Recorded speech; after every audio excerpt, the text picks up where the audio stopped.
Assalamualaikum warahmatullahi wabarakatuh.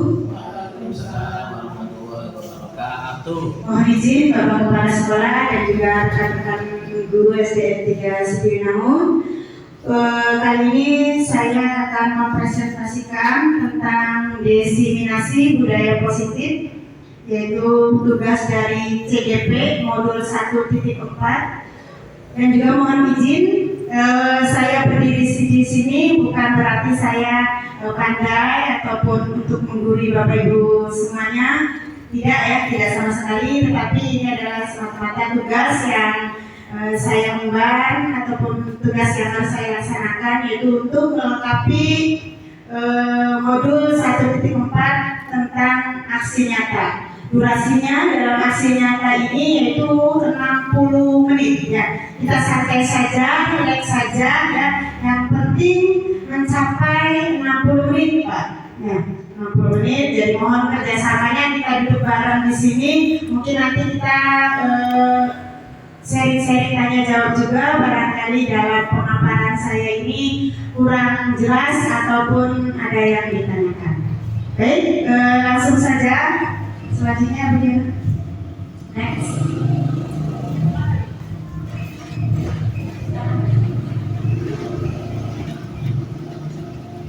Ya. Nah ini ada pertanyaan pemantik ya. Apakah Bapak Ibu setuju bila satu, pemberian hukuman dapat mendisiplinkan murid? Terus yang kedua, pemberian hadiah dapat meningkatkan prestasi murid? Dan yang ketiga, guru harus mampu memberikan solusi untuk setiap murid yang bermasalah. Ketiga, guru berperan sebagai teman bagi murid. Nah ini kita jawab pada diri kita masing-masing ya Bapak Ibu. Lanjut. Nah, dalam modul 1.4 ini kita membahas tentang budaya positif yang ada di sekolah Bapak Ibu. Yang pertama yaitu disiplin positif dan nilai-nilai kebajikan. Yang kedua yaitu teori motivasi hukuman dan penghargaan. Ketiga tentang keyakinan kelas. Kelima posisi kontrol. Dan keempat 5 posisi kontrol. Kelima kebutuhan dasar manusia dan dunia berkualitas. Dan keenam adalah restitusi atau segitiga restitusi. Bapak Ibu yang saya hormati, kita bahas satu-satu ya. Yang pertama yaitu disiplin positif atau dan nilai-nilai kebajikan. Lanjut. Di sini pergeseran paradigma tentang teori kontrol dari Dr. William Glasser, Bapak Ibu. Yang pertama yaitu ilusi guru mengontrol murid. Kedua, ilusi bahwa semua penguatan positif efektif dan bermanfaat. Ketiga, ilusi bahwa kritik dan membuat orang merasa bersalah dapat menguatkan karakter. Nomor 3, ilusi bahwa kritik dan membuat orang merasa bersalah dapat menguatkan karakter. Dan 4, ilusi bahwa orang dewasa memiliki hak untuk memaksa. Bapak Ibu yang saya hormati, di sini adalah stimulus respon. Nah, di sini stimulus responnya itu bahwasanya realita atau kebutuhan kita sama. Nah, yang terus untuk teori kontrolnya itu bahwasanya realita atau kebutuhan kita itu berbeda.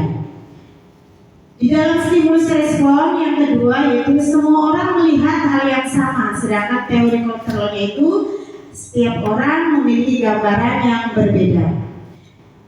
Dalam stimulus respon yang ketiga yaitu kita mencoba mengubah orang agar berpandangan sama dengan kita. Nah, di dalam teori kontrolnya itu kita berusaha memahami Bapak Ibu ya, bukan mengubah lagi, memahami pandangan orang lain tentang dunia. Perilaku buruk dilihat sebagai suatu kesalahan. Untuk teori kontrolnya itu semua perilaku memiliki tujuan. Poin yang keempat yaitu orang lain bisa mengontrol saya, sedangkan teori kontrolnya hanya Anda yang bisa mengontrol diri Anda. Selanjutnya, saya bisa mengontrol orang lain, Anda tidak bisa mengontrol orang lain. Nah, itu teori kontrolnya. Pemaksaan akan ada pada saat bujukan gagal. Sini kolaborasi dan konsensus menciptakan pilihan-pilihan baru. Yang terakhir, model berpikir menang atau kalah. Nah, sedangkan posisi kontrolnya itu modelnya itu berpikir menang dan menang. Disiplin positif. Perlu Bapak Ibu ketahui bahwasanya disiplin positif itu merupakan salah satu cara penerapan disiplin yang bertujuan untuk menumbuhkan kesadaran serta memperdayakan anak untuk melakukan sesuatu tanpa sogokan, Bapak Ibu. Ya, ancaman ataupun hukuman itu dinamakan dengan disiplin positif.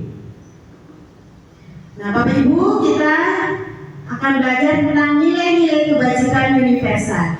Nilai-nilai kebajikan universal ini adalah sesuai dengan profil pelajar Pancasila, Bapak Ibu. Bahwasanya profil pelajar Pancasila itu ada berapa, Bapak Ibu? Di sini 1, 2, 3, 4, 5, 6 ya.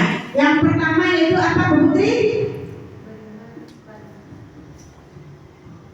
Beriman, bertakwa kepada Tuhan Yang Maha Esa dan berakhlak mulia. Iya, baik. Beri tepuk tangan Bapak Ibu semuanya. Ya, terima kasih Bu Putri. Beriman dan bertakwa kepada Tuhan dan berakhlak mulia. Tentunya kita di sini siswa kita diharapkan dapat beriman dan bertakwa kepada Tuhan Yang Maha Esa serta akhlak dan sikapnya itu baik, Bapak Ibu. Ya, jadi profil pelajar Pancasila ini kita sebagai guru diharapkan mampu untuk menerapkan karakter anak yang mana tadinya negatif menjadi positif, Bapak Ibu.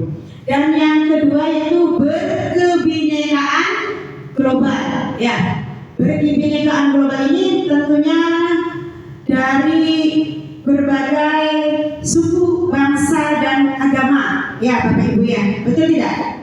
Ya, nah itu.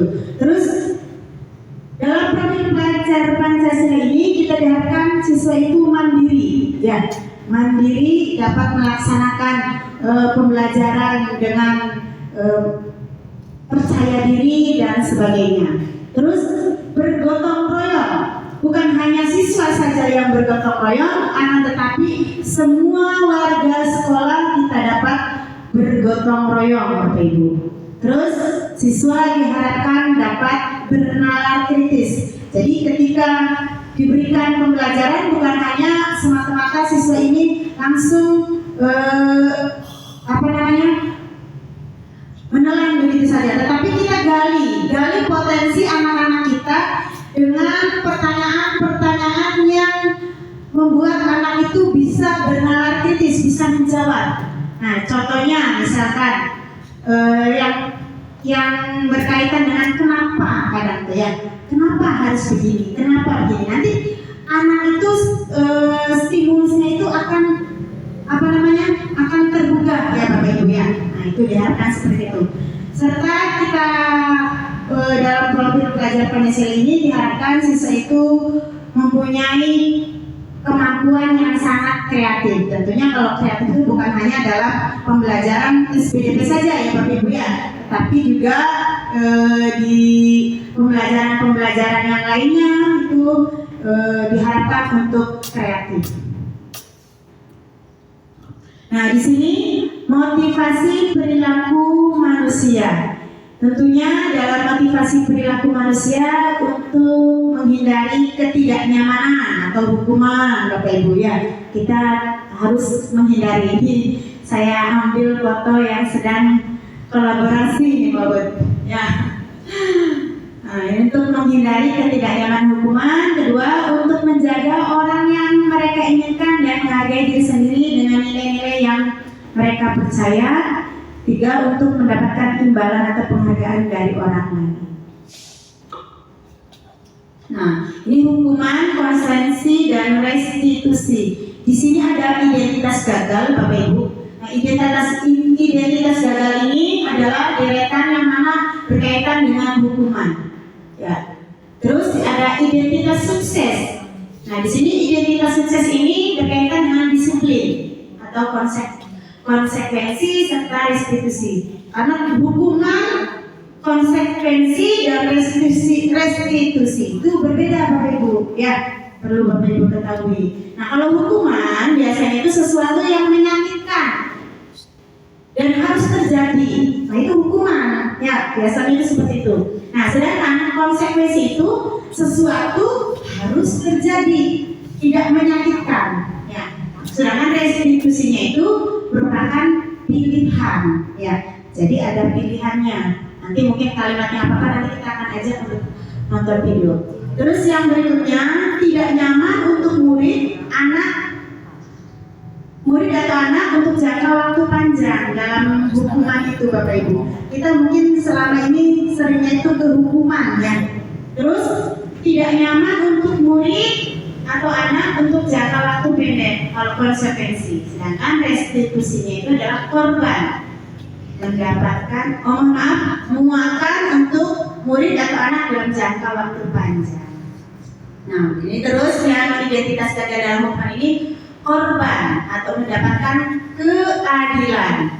Korban bisa diabaikan, korban mendapatkan ganti. Nah, itu Bapak Ibu. Murid atau anak akan tersakiti. Murid atau anak dibuat tidak nyaman, sedangkan restitusinya itu murid atau anak mendapatkan penguatan. Perilakunya itu pasif agresif meningkat, sedangkan kalau di konsekuensi penguatan hanya bertahan dalam jangka waktu pendek. Restitusinya itu adalah masalah terpecahkan.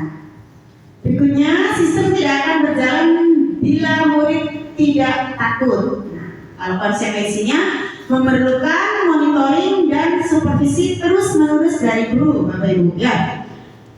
Selanjutnya, restitusi ini murid belajar bertanggung jawab untuk perilaku. Selanjutnya, berlaku hanya pada sebuah institusi, tidak berlanjut pada kehidupan nyata, membantu penerapan mengikuti peraturan dalam masyarakat, fokus pada pemecahan masalah dalam jangka waktu panjang. Peraturan adalah kamu harus, biasanya kalau hukuman itu, kamu harus begini, kamu harus begini. Nah, sedangkan kalau di konsekuensinya, apa peraturannya? Mampukah kamu melakukannya? Terima kasih. Nah, itu ada kata-kata seperti itunya Bapak Ibu. Kalau di ini ya Pak Ibu ya atasnya. Apa yang kamu yakini? Nah di restitusinya ya ada hukuman, konsekuensi dan restitusi. Lanjut next ke bawah.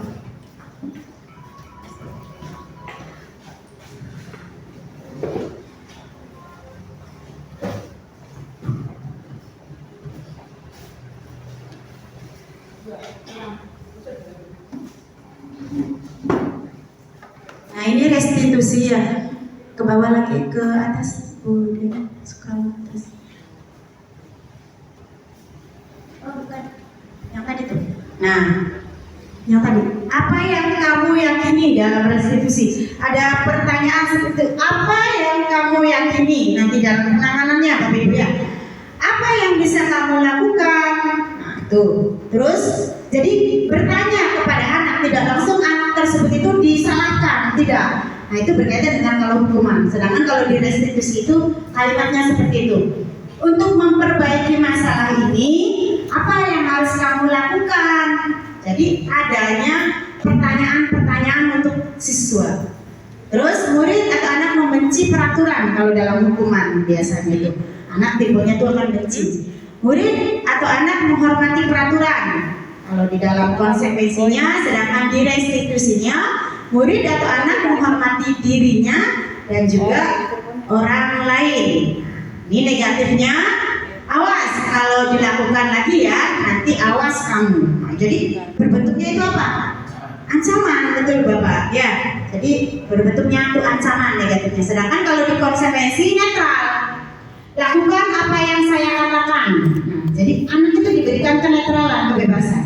Nah kalau yang di restitusi itu anak diajak untuk berpikir dan berpikir positif gitu ya. kamu lakukan. Jadi anak itu berpikir, apa ya yang harus saya lakukan supaya tidak bolos sekolahnya, supaya mau menulis, supaya saya tidak terlambat untuk ke sekolah. Nah, itu jadi lebih kepada refleksi gitu ya Bapak Ibu. Untuk mode paksaannya mendorong, mohon maaf kalau untuk hukuman itu mode paksaan, sedangkan kalau di konsekuensi stimulus dan respon, terus kalau di restitusi itu berupa teori kontrol. Berikutnya mendorong menyalahkan diri kalau di hukuman, sedangkan kalau di konsekuensi mendorong kepatuhan. Nah, di restitusinya itu adalah mendorong disiplin positif. Berikutnya konsep diri buruk. Jadi siswa itu merasa buruk ketika dihukum. Nah, sedangkan kalau kita memberi konsekuensi, konsep dirinya itu adalah baik. Kalau di restitusinya itu adalah konsep diri itu kuat. Itu perbedaannya Bapak Ibu semuanya ya. Lanjut Bu Diana. Terlalu cepat nggak Bapak Ibu? Sedang. Terima kasih Pak. Iya. Nggak apa-apa ya, barangkali ini jadi supaya apa namanya waktunya juga 60. Ya. Nah, ini hukuman, konsekuensi dan restitusi tadi sudah ya Bu Diana ya? Iya. Nah, terima kasih pertanyaannya. nanti apa ya? Sampai selesai dulu. Nanti kecuali perbedaan. Mana yang paling tepat? Boleh Pak? Ada pertanyaan Pak? Mana yang paling tepat menurut Bapak? Ya, mangga. Ya, terima kasih. Saya mau menanyakan kepada CGP, bagaimana menumbuhkan budaya positif ini? Apakah langsung ke restitusi atau berjenjang dari yang sebelumnya, yang bawah sebaiknya? Jadi menurut Ibu, bagaimana cara menumbuhkan budaya positif pada murid kita sebagai guru? Apakah sebaiknya langsung ke restitusi atau ke jenjang sebelumnya? Terima kasih. Baik, terima kasih Bapak. Pertanyaannya sangat luar biasa, bagusnya ya. Saya coba menjawab pertanyaan dari Bapak Kepala Sekolah. Kemarin saya baru melaksanakan restitusi Pak, 5 kontrol ya. Jadi menurut, barangkali ada yang mau menjawab dulu sebelum saya? Enggak? Mimik aja? Enggak? Ya, jadi menurut saya gitu ya, kalau hukuman itu Bapak Ibu itu adalah ketika saya belum mengenal adanya CPP ya. Jadi ketika saya belum mengetahui tentang mempelajari budaya positif. Jadi selama ini kita tuh selalu menghukum anak gitu ya. Jadi alangkah lebih baiknya kita bertahap. Kemarin kita sudah melaksanakan hukuman. Nah, kita kasih konsekuensi berupa konsekuensi. Konsekuensi ini artinya tadi lebih baik daripada hukuman. Ya, tergantung permasalahannya apa. Dan yang lebih baiknya lagi di dalam pembelajaran Ki Hajar Dewantara itu Bapak untuk pengajar ataupun untuk guru sebaiknya menerapkan tentang restitusi. Nah, restitusi ini juga nantinya akan ada tahapan-tahapannya. Nanti kita di bawahnya Pak, memvalidasi.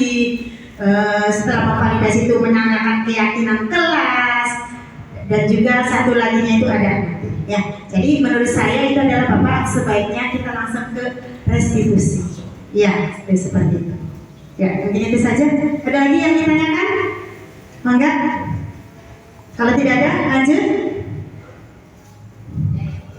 ya. Karena kemarin pas waktu Zoom itu ada wakil kepala sekolah Pak. Beliau itu merasa ketika mempelajari modul ini tuh merasa tertampar katanya. Karena selama ini beliau ketika menegur anak itu selalu dengan hukuman. Dalam arti lari-lari di lapangan, push up, itu seperti itu namanya hukuman. Nah, efek apa namanya yang akan didapatkan oleh siswa satu selain dendam, ya dendam kepada gurunya, dia tidak merasa bersalah, ya dia merasa gagal, tapi dia bukan merasa sukses, merasa gagal. Oh ya, saya merasa gagal dalam sekolah. Itu seperti itu yang efek emosional yang didapatkan oleh diri siswa. Itu seperti itu Bapak Ibu. Lanjut, Budina.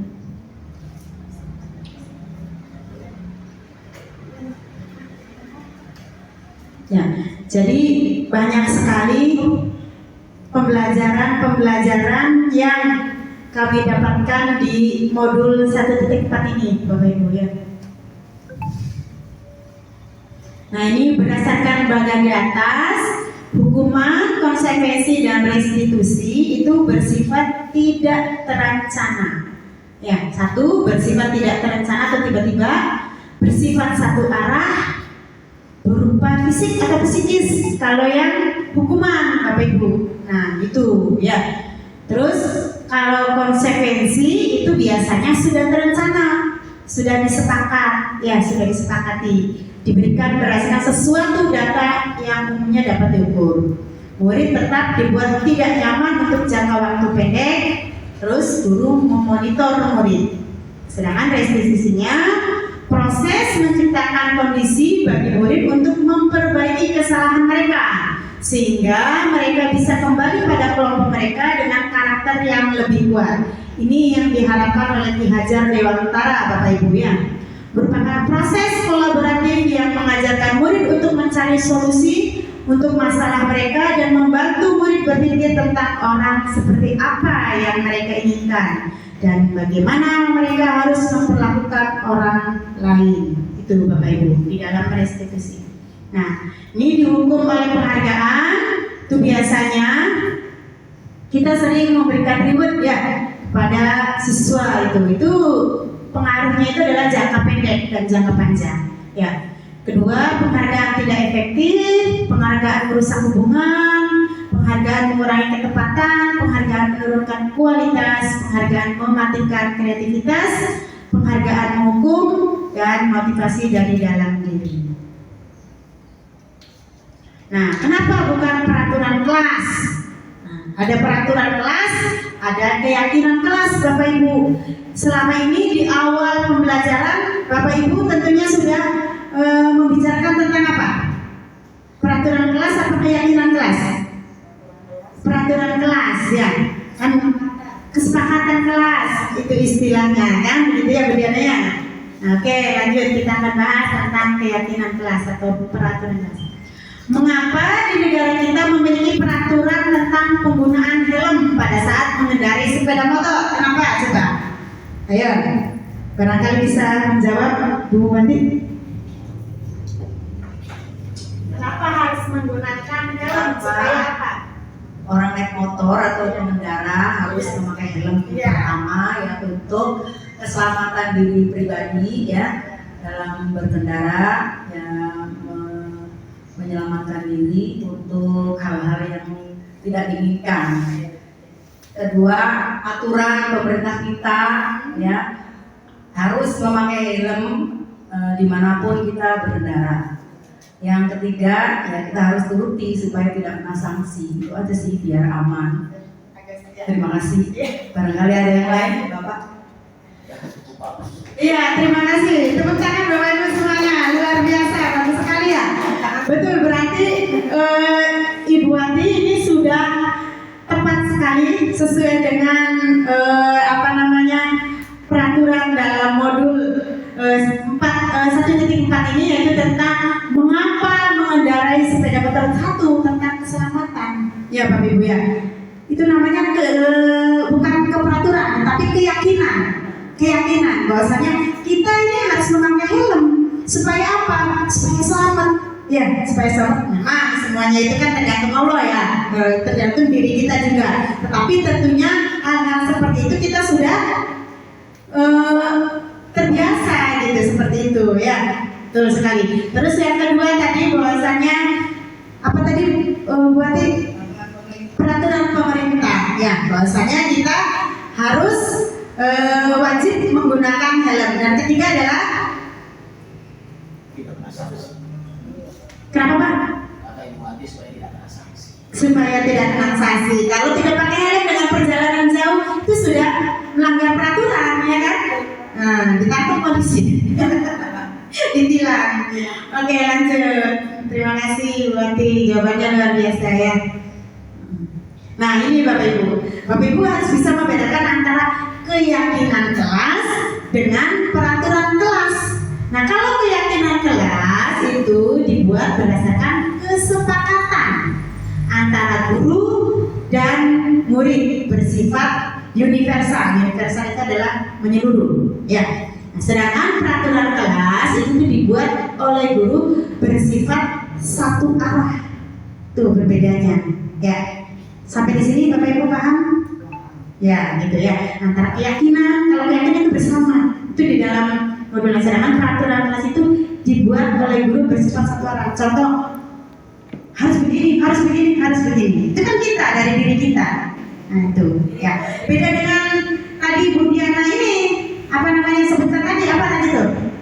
Bukan peraturan kelas ya, apa tadi tuh? Kesepakatan kelas. Nah, beda. Kalau kesepakatan kelas artinya antara guru dan siswa, dua arah. Ya, Mangga. Setelah istilahnya mendengarkan penjelasan tentang keyakinan kelas dan peraturan, sebetulnya semua guru itu sudah menerapkan tentang keyakinan kelas dan peraturan. Cuma kita belum terbiasa atau belum tahu perbedaan antara keyakinan kelas dan peraturan kelas. Padahal sih sudah diterapkan semua. Contohnya saya sendiri di kelas 1 tuh Pak, sudah menerapkan keyakinan kelas, peraturan kelas sudah berjalan, tapi tidak terasa. Ya, yang muncul tuh hanya peraturan kelas, kan anak kita kan bilangnya ya sama orang tua murid tuh. Jadi Bu, oh iya. Jadi sekarang sudah paham ada jelas setelah menerima ya dari materi dari CBD. Semoga setelah Ada salah ya, CGP. Bukan PJC ya. Itu baca. Alhamdulillah ya.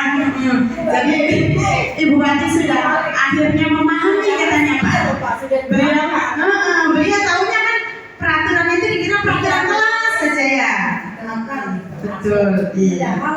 Ada itu keyakinan kelas kita menerima ya tambahan apa namanya Pelajaran dari CGP bukan PJC ya. Terima kasih ya, terima kasih alhamdulillah. Nah, untuk prosedur pembuatan keyakinan kelas, Bapak Ibu ya, di dalam yang kami pelajari yaitu pertama mempersilahkan dulu ya, mempersilahkan semua murid di kelas untuk bercurah pendapat tentang peraturan yang perlu disepakati di kelas. Contoh, Bapak Ibu bisa membagikan apa namanya itu kertas stick tuh ya, kertas memo kepada siswanya. Silakan peraturan kelas seperti apa yang keyakinan kelas seperti apa yang kalian inginkan. Jadi dibagikan saja, dibagikan. Nah, setelah dibagikan itu siswa itu diminta mencatat semua masukan-masukan para murid di papan tulis atau bisa dari situ. Dari stick itu nanti kita tempel. Ya, terus mencatat semua masukan-masukan tadi sudah ya, di mana semua anggota kelas bisa melihat hasil curah pendapatnya. Biasanya anak dilarang membuli, jangan membuang sampah sembarangan. Itu kan kalimatnya seperti itu. Nah, terus tidak boleh membawa alat tajam, contohnya. Itu adalah kesepakatan dan juga keyakinan dari anak-anak kan gitu. Kita kumpulkan saja, kita tempel di papan. Itu seperti itu Bapak Ibu caranya. Ya. Lanjut Bu Diana. Terus susunlah keyakinan sesuai prosedur pembentukan keyakinan kelas. Nah, dari keyakinan kelas tadi, contoh anak itu biasanya kan ada kalimat negatif, ada kalimat positif. Bapak Ibu perlu diketahui bahwa kalimat negatif itu adalah berbentuk ada kata jangan. Nah ini kalimat negatif nih. Biasanya siswa menyebutkan seperti itu. Jangan berlari di kelas atau koridor. Itu masih berbentuk kalimat negatif. Jadi untuk keyakinan kelas boleh Bapak Ibu seperti itu ya dari anak-anaknya, tapi Bapak Ibu harus bisa mengarahkan. Yuk kita rubah ke dalam kalimat positif. Yang tadinya jangan berlari di kelas atau koridor, nah diganti berjalanlah di kelas atau koridor. Nah, jadi menghilangkan kata jangan, ya, jangan, dilarang, itu seperti itu kalimatnya. Terus tinjau kembali daftar curah pendapat yang sudah dicatat. Kalau seandainya ada kalimat-kalimat yang double, kalimat-kalimat misalkan anak itu kan ada yang sama ya, Bapak Ibu, ya kita ini aja jadikan satu saja, kita kita pilih salah satu saja. Nanti akan muncul suatu keyakinan kelas. Kemarin juga sebelum saya mempelajari ini, Bapak Ibu, ini pengalaman saja. Awal masuk saya membuat seperti ini, tetapi di situ ada kata jangan. Saya biarkan saja, Bu. Ya, saya biarkan saja pikirannya itu sudah betul. Ternyata setelah saya mempelajari ini harus dari kalimat negatif itu dirubah menjadi kalimat positif untuk keyakinan kelas. Itu Bapak Ibu. Ya, sampai di sini Bapak Ibu bisa dipahami ya. Alhamdulillah jadi mengerti kata Bu Mekajinya tentang keyakinan dan kesepakatan. Ya, lanjut Bu Diana. Nah, keyakinan kelas itu tidak terlalu banyak, bisa berkisar antara 3 sampai 7 saja Bapak Ibu. Tidak mesti sampai segrade 20. Ya, biasanya kan kita karena siswanya 28 Pak, jadi peraturan itu muncullah 28 peraturan gitu ya. Kita ambil aja yang poin-poin pentingnya, yang sama kita buat, yang beda kita masukkan. Terus setelah keyakinan kelas selesai dibuat, maka semua warga kelas dipersilakan meninjau ulang. Ya, tadi itu. Dan menyetujuinya dengan menandatangani keyakinan kelas tersebut termasuk guru dan murid. Ya, terus ada tanda tangan. Kalau tidak bisa tanda tangan ya cap jempol boleh. Masih cap jempol. Nah, gitu. Jadi itu untuk memvalidasi bahwasannya keyakinan kelas itu sudah dibuat oleh siswa dan guru. Bila mana ada apa, tinggal kita nanti siswanya, Nena, kamu sudah melanggar keyakinan kelas kan? Nah, ini keyakinan kelasnya. Masih ingat tidak yang sudah kalian laksanakan di awal pembelajaran semester pertama? Kan seperti itu ya. Nah, ini itu artinya. Nanti kita berkaitan dengan pertanyaan restitusi tadi nantinya, gitu. Terus yang berikutnya, keyakinan kelas selanjutnya bisa dilekatkan di dinding kelas di tempat yang mudah dilihat semua warga kelas. Mohon maaf Pak Ud, saya pun belum buat. Sudah buat, tetapi belum saya tempel. Ya, belum saya tempel. Jadi setelah ini mungkin Pak Ud juga sebagai kelas pada mengharapkan ya Pak ya, adanya tembok keyakinan kelas, bukan apa tadi Bu Diana? Bukan kesepakatan kelas, ya. Ya, kalau keyakinan kelas itu adalah kalimatnya adalah kalimat yang positif, itu berbentuk positif. Nah, ini contoh buat keyakinan kelas. Kebetulan waktu itu saya hanya menuliskan di papan, Pak. Tidak saya ambil dengan menggunakan kertas memo itu. Nah, rencana setelah ini saya pun akan mengulang kembali untuk mengajak anak membuat keyakinan kelas. Nah, itu adalah salah satu karya saya juga untuk di aksi nyata. Next. Nah, ini 5 posisi kontrol seorang guru.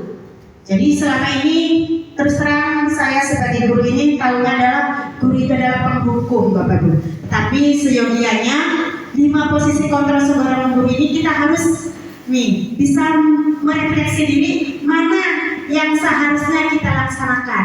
Apakah sebagai seorang penghukum pada siswa itu, apakah tindakannya itu siswa tersebut menjadi pembuat rasa bersalah, kitanya gitu ya.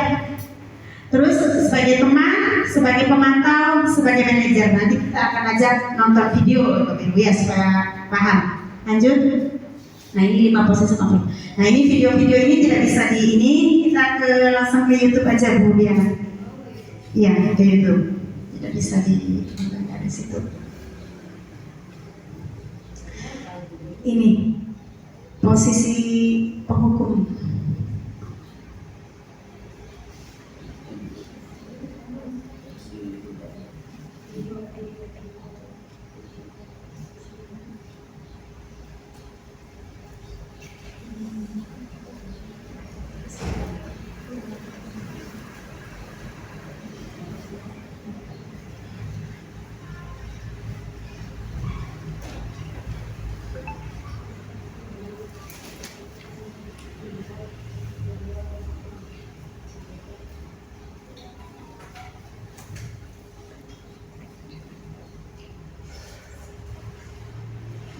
Maka Bapak Ibu diminum dulu ya sambil kita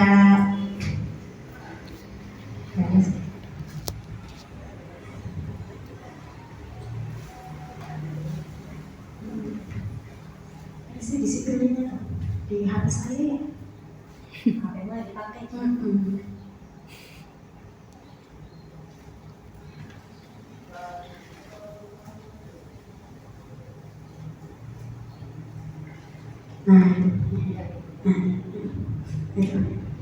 Ya, selamat menyaksikan ya Bapak Ibu ya.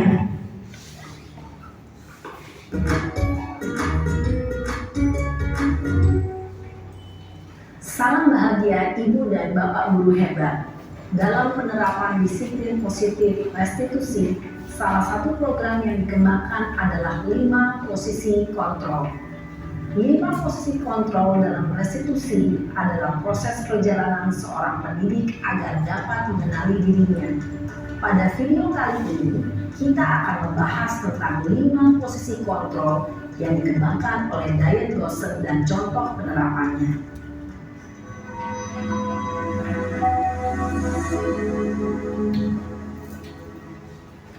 Lima posisi kontrol itu adalah 1. Posisi penghukum. 2. Posisi pembuat merasa bersalah. 3. Posisi teman. 4. Posisi pemantau atau monitor. Dan 5. Posisi manajer. Untuk lebih memahami kelima posisi tersebut, mari kita saksikan kasus Naren yang terlambat hadir 20 menit di sekolah dan melihat bagaimana kelima posisi kontrol dalam menghadapi masalah tersebut.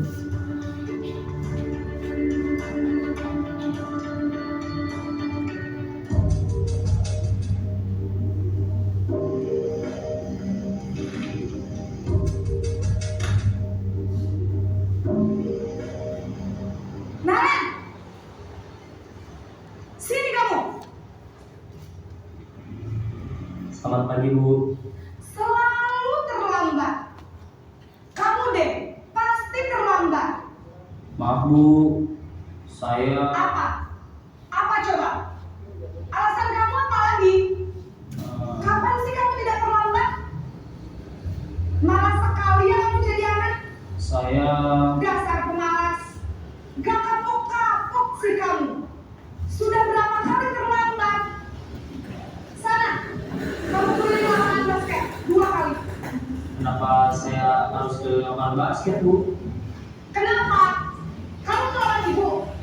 Berani-beraninya jawab. Sudah terlambat, masih berani jawabnya. Sekarang, keliling lapangan basket 5 kali sekalian. Biar kapok. Cepat. Pergi sana ke lapangan basket. Posisi penghukum biasanya berbicara dengan nada tinggi, menghardik, menunjuk-nunjuk, menyakiti, dan menyindir. Hukuman bisa berupa fisik maupun psikis. Ibu dan Bapak guru hebat, dampak yang terjadi pada murid ketika guru berada pada posisi penghukum adalah murid cenderung akan memberontak, bahkan menyimpan dendam.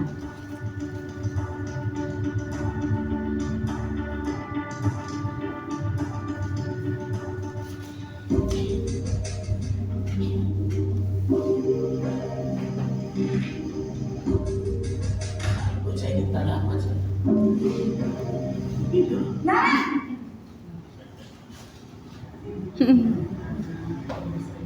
Selamat pagi Bu. Naren, kamu kenapa terlambat lagi, nak?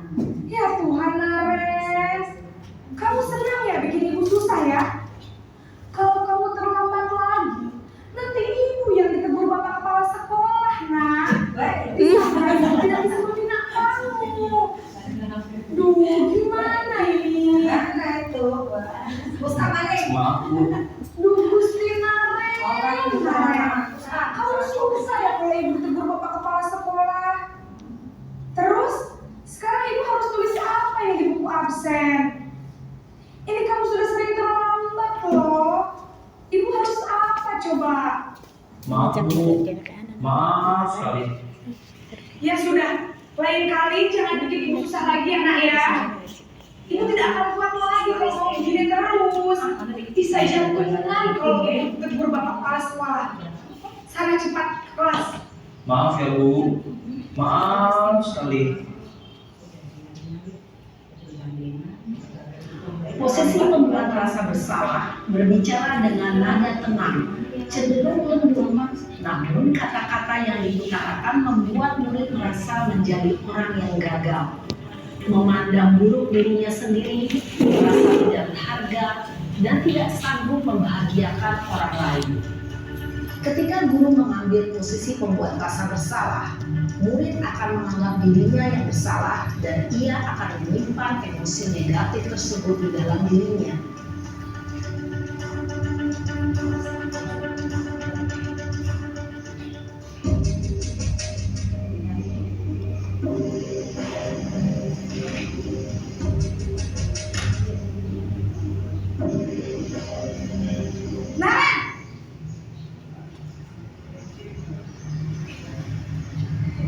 Selamat pagi Bu. Wah, sudah jam berapa ini nak? Terlambat lagi ya sayang. Iya Bu. Habis ibu saya rumah bangunkan saya Bu. Kamu malah menyalahkan ibu kamu. Kamu bukannya anak yang larinya paling kencang. Kok terlambat sih? Iya Bu. Saya memang terlambat bangun tadi. Jadi biarpun saya lari kencang, tetap gak kekejar Bu. Ya sudah sana. Nanti lain kali larinya lebih kencang lagi ya. Biar gak terlambat lagi. Bikin seneng ibu. Demi ibu. Bisa kan? Bisa lah Bu. Ya sudah sana masuk kelas. Ibu beresin urusan absen kamu. Kamu ini ada-ada saja. Salam dingin.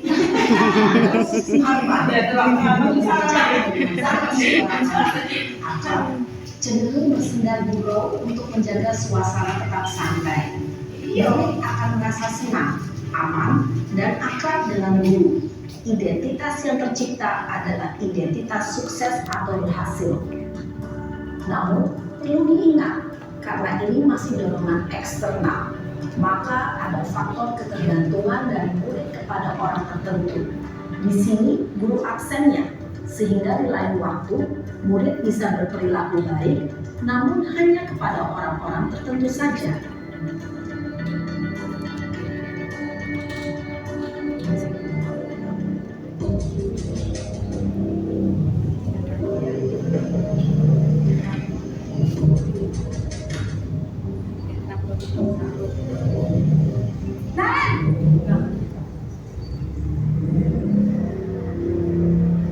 Selamat pagi Bu.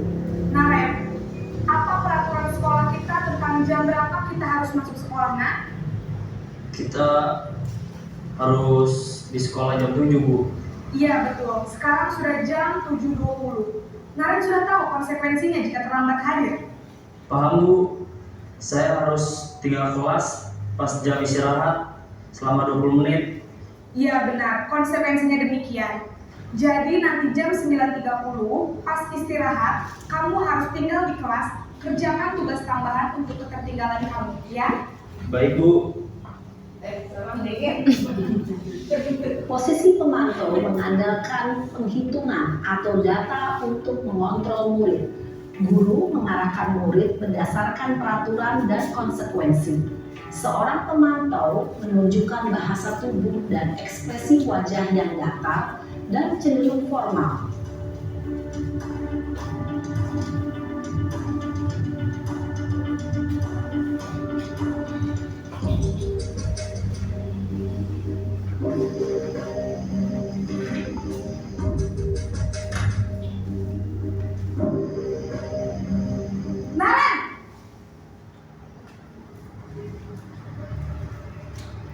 Selamat pagi, Bu.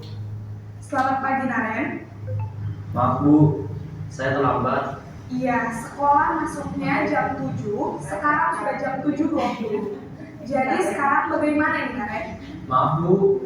Saya lupa setel alarm saya semalam. Baiklah, menurut kamu, keyakinan sekolah yang mana yang perlu kamu tingkatkan? Menghargai diri sendiri dan orang lain mungkin ya, Bu. Setuju. Jadi, apakah Naren meyakini prinsip saling menghormati tersebut? Iya, Bu. Saya meyakininya. Apakah Naren bersedia memperbaiki masalah keterlambatan ini? Bersedia, Bu. Bagaimana kamu akan perbaiki masalah keterlambatan ini? Saya akan coba untuk tidak lupa menyetel alarm saya, Bu. Baik, kalau Naren lupa menyetel alarm di rumah, ada orang yang kira-kira bisa bantu mengingatkan tidak? Ada, Bu. Kakak saya, Kak Emma. Ada lagi selain Kak Emma? Selain Kak Emma, ada ibu saya. Baik, jadi yang mengingatkan Naren adalah Kak Emma dan ibu kamu ya? Kira-kira akan mulai setel alarm kapan nih, Naren? Setelah pulang sekolah, akan segera saya lakukan.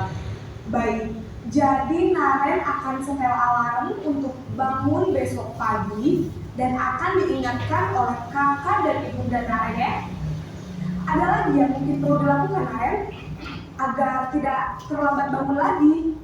Tidak ada, Bu. Baik, Naren, terima kasih untuk kerjasama kamu. Sekarang kamu perlu kembali ke kelas untuk belajar. Baik, Bu. Terima kasih.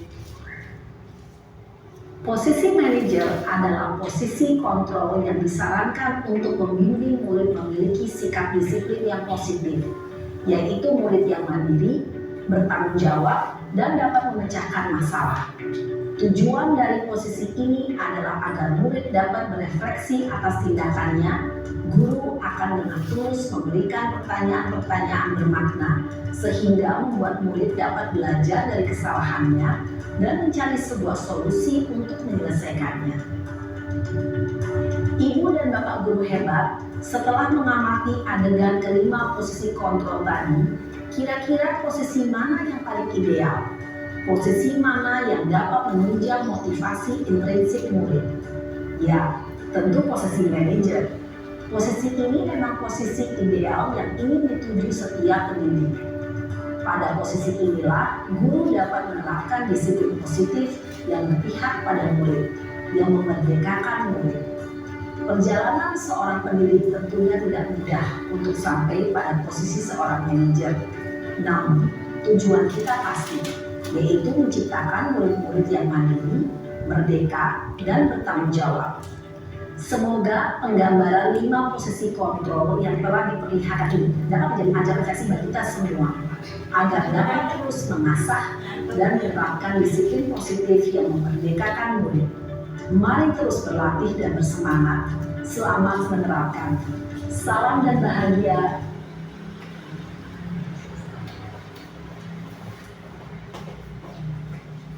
Ya. Tes. Ya, terima kasih Bapak Ibu semuanya. Bagaimana video tadi? Luar biasa. Luar biasa. Untuk kita hari ini semuanya ya. Jadi mudah-mudahan dengan melihat video tadi yang saya persembahkan untuk Bapak Ibu semuanya, kita dapat menerapkan posisi kontrol seperti apa nantinya ketika kita akan menangani siswa kita, Bapak Ibu ya. Mungkin di benak Bapak Ibu akhirnya, oh iya, selama ini saya hanya sebagai pemantau, saya hanya sebagai penghukum, saya hanya sebagai teman, saya hanya sebagai apa tadi? Manajer. Nah, tentunya tentunya yang paling baik itu adalah posisi manajer. Siap Bapak Ibu untuk anak-anak kita sebagai posisi manajer? Siap. Iya, terima kasih ya. Jadi harus siap ya Pak Budi ya. Jadi posisi manajer lah yang paling baik Bapak Ibu. Lanjut Bu Diana. Barangkali dari video yang dipertontonkan tadi ada pertanyaan Bapak Ibu? Sudah paham semua? Sudah jelas ya, sudah sangat jelas. Sengaja saya beri gambaran dan langsung menonton videonya supaya Bapak Ibu lebih paham dan lebih jelas. Langsung ke PPT lagi Bu Diana. Nah, jadi nada-nada dalam posisi kontrol, kelima posisi kontrol tadi yaitu video penghukum. Terus berikutnya adalah apa? Ke bawah lagi Bu. Penghukum sebagai teman, sebagai manajer itu dalam cara bicara menanganinya tentunya berbeda Bapak Ibu ya. Ada yang menekan kalau penghukum, ada yang datar, ada yang sebagai posisi teman itu kita harus tahu itu di situ. Nah, terus di sini ada kebutuhan dasar manusia. Kebutuhan dasar manusia itu bukan hanya makan, minum, berhubungan suami istri, mohon maaf ya, itu seperti itu. Tetapi ada juga kebutuhan dasar manusia itu adalah bertahan hidup. Kedua, kasih sayang. Ketiga, kebebasan. Dan kesenangan dan penguasaan. Ini adalah kebutuhan dasar yang dimiliki oleh manusia, Bapak Ibu. Ya, lanjut. Nah, pertanyaannya setelah kita simak beberapa video tadi, di sini ada sebuah kasus ya. Saya persembahkan. Bu Dinta, wali kelas 10A di SMA Dapan Hati sedang bingung menghadapi ulah salah satu murid di kelasnya. Denny, beberapa anak di kelas 10A telah datang padanya dan mengeluhkan Denny yang seringkali meminta bekal makan siang mereka dengan paksa. Jika Anda menghadapi situasi seperti Ibu Nita, apa yang akan Anda lakukan? Menurut Anda, kira-kira apa alasan Doni melakukan hal itu? Saya mohon Bapak Ibu dipikirkan, mangga nanti jawabannya seperti apa kita utarakan di depan karena waktu masih berapa lagi Bu? 8 menit lagi, sebentar lagi ya. Barangkali siapa? Mangga yang mau ke depan? Bapak? Iya, monggo Bapak, terima kasih. Masih ada kasus-kasus berikutnya, tenang aja. Ya, Bu Nita, wali kelas 10A di SMA Dapan Hati, sedang bingung Pak menghadapi ulah salah satu muridnya yang di kelas itu namanya Denny. Beberapa anak di kelas 10A telah datang padanya dan mengeluhkan Denny seringkali meminta bekal makan, gitu Pak. Iya, jika Anda menghadapi situasi seperti Ibu Dita, apa yang Bapak lakukan? Apa yang Bapak lakukan kira-kira? Dan menurut Bapak kira-kira apa alasan Doni melakukan hal itu? Yang harus kita lakukan jika menghadapi anak seperti Doni ini, kita jangan langsung menghakimi bahwa Doni itu adalah anak yang nakal. Tentunya kita harus menggali latar belakangnya. Mengapa Doni ini bersikap demikian?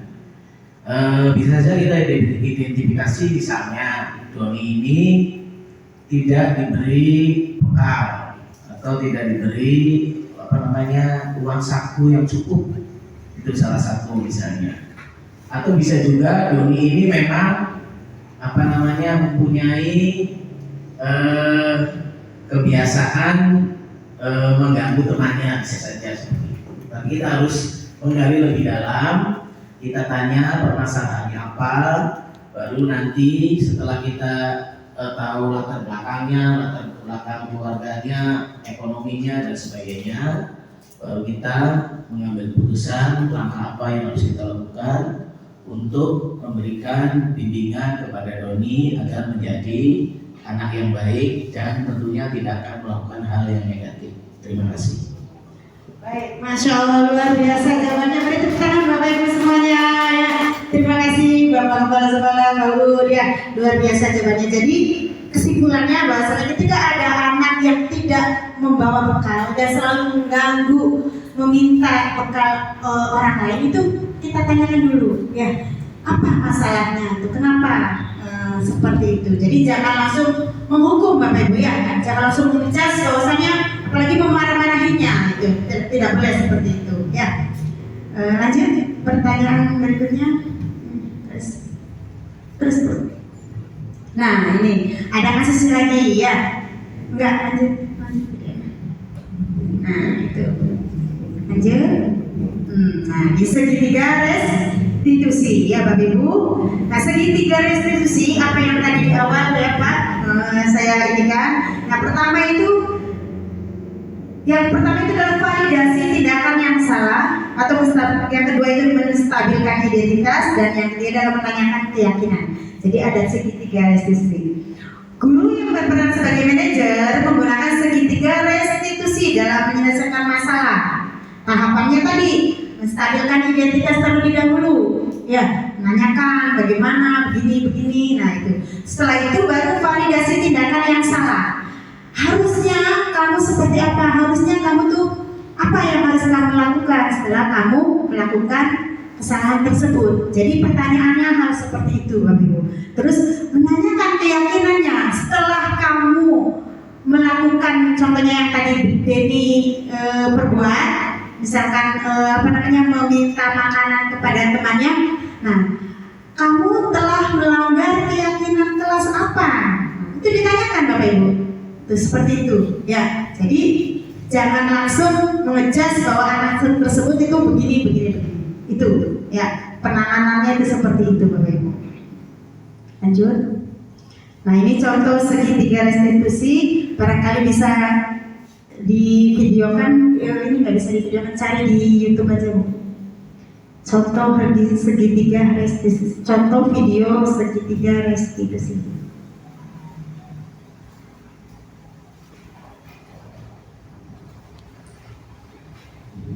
Nah itu yang di atas aja.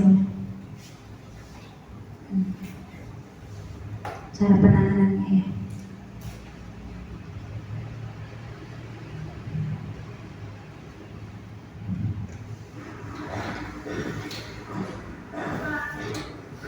Aulia, silakan duduk. Bagaimana kabarmu Aulia? Saya kesal sekali dengan ulah Nurul tadi, Pak. Dia tidak bersedia meminjamkan buku catatannya. Padahal saya hanya ingin menyalin tugas. Setiap orang tentunya kesal jika tidak diajukan. Lalu apa tindakan kamu tadi Aulia? Tadi saya robek buku catatannya, tapi cuma sampulnya aja kok, Pak. Kesel banget saya. Wajar jika kita emosi. Lalu apa Aulia puas dengan tindakan itu? Tentu tidak, Pak. Saya akui saya salah sudah merobek bukunya. Lantas seperti apa sikap yang Aulia yakini?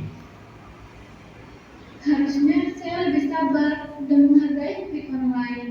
Jadi, apa rencana Aulia untuk memperbaiki keadaan ini? Saya akan meminta maaf kepada Nurul, Pak. Dan saya juga bersedia untuk mengganti sampul bukunya yang saya rusak tadi. Gimana, Pak? Setuju.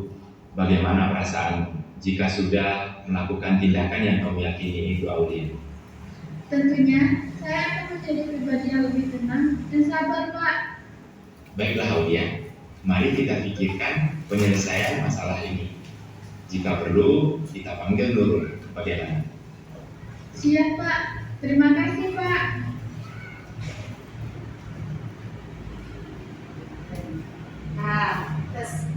Tes. Nah Bapak Ibu, ketika Bapak Ibu melihat video tadi, apa yang Bapak Ibu rasakan? Atau sudah melaksanakan segitiga restitusi belum dalam video tersebut? Enggak bisa dijawab oleh siapa? Siapa yang mau? Bunan? Ayo. Nah, menurut Bunan kira-kira yang video tadi itu sudah melaksanakan segitiga restitusi belum? Ya. Menurut saya apa yang dilakukan Bapak Guru tadi sudah mencerminkan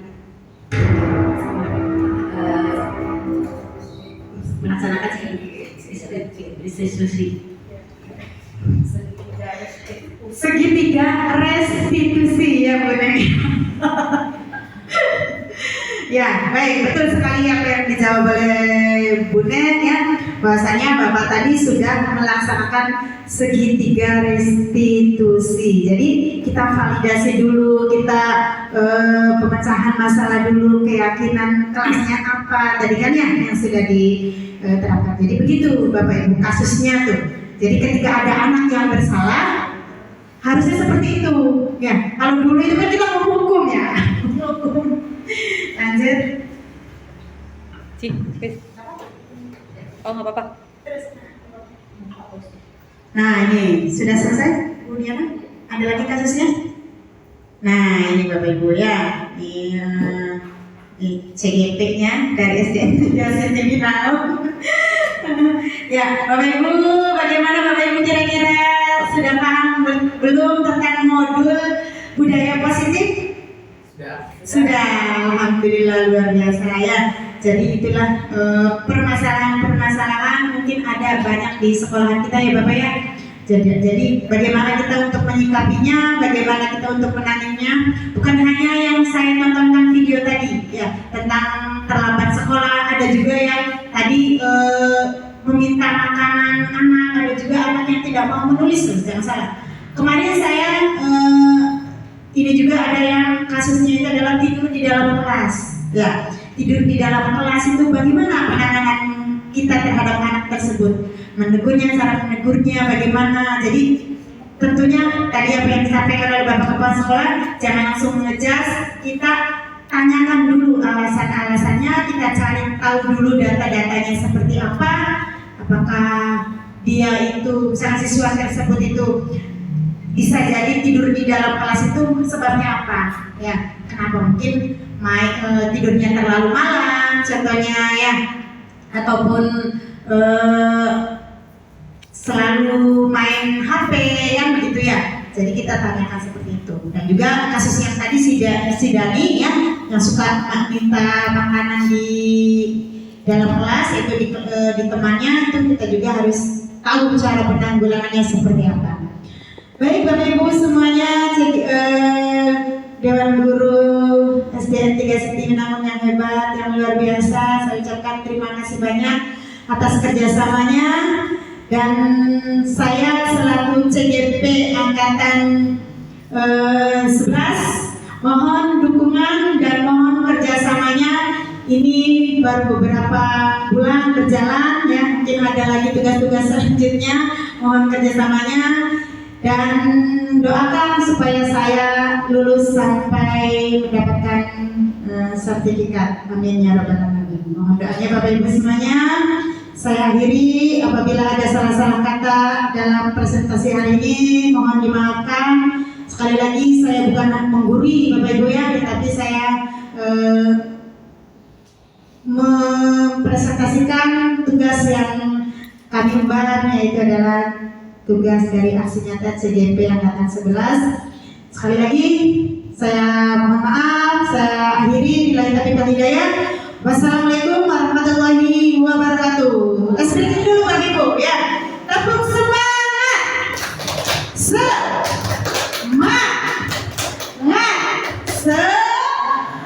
Masih lemas. Sekali lagi kayak gini Bapak Ibu ya. Tepuk semangat.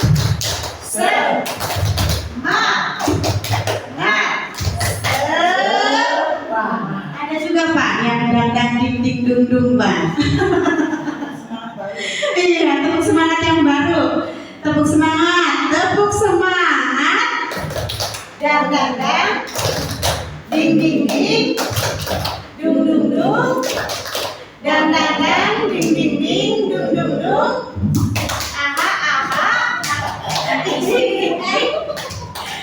Apa gimana kerjanya? Iya Bapak Ibu ya, itu seperti itu. Bisa dicoba Bapak Ibu? Ya, dicoba ya sekali lagi ya. Yuk, yang dandang dinding. Yuk, berdiri semuanya, berdiri. Ayo, Bu Diana ini. Ya, tujuannya ada. Tepuk semangat biar mengikuti semuanya ya.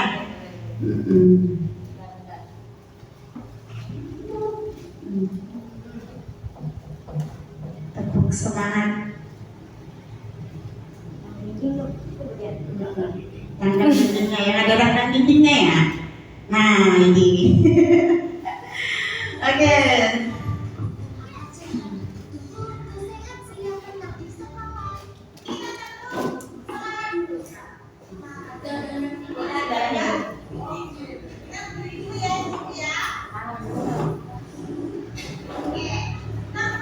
Oke, tepuk semangat. Dang dang dang. Ding ding ding. Dung dung dung. Dang dang dang. Ding ding ding. Dung dung dung. Aha aha. Set. Ini. Set.